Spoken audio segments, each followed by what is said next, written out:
Ota-onangiz tirikligida qilishingiz kerak bo'lgan 20 ta ish, toki armon bo'lib qolmasin.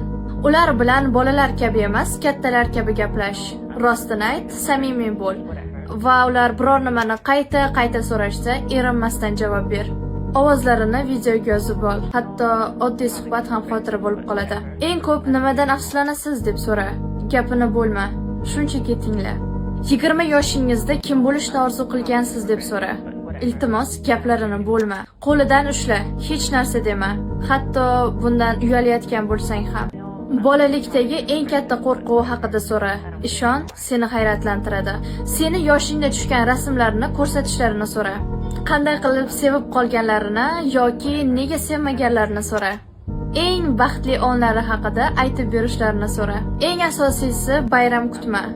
Sababsiz ham sovg'a berib tur. Yangi poyabzal olib ber, eskisini yirtilishini kutma. Quchoqlab ol.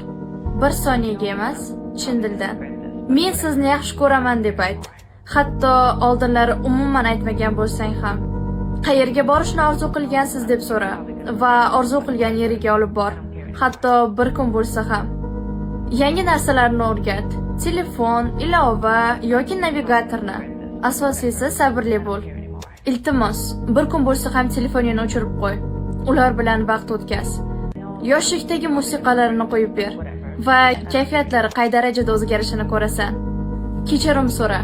Nimasi uchunligini bilmasang ham, men siz bilan faxrlanaman deb ayt. Ishon, ular sendan buni ko'proq kutishadi.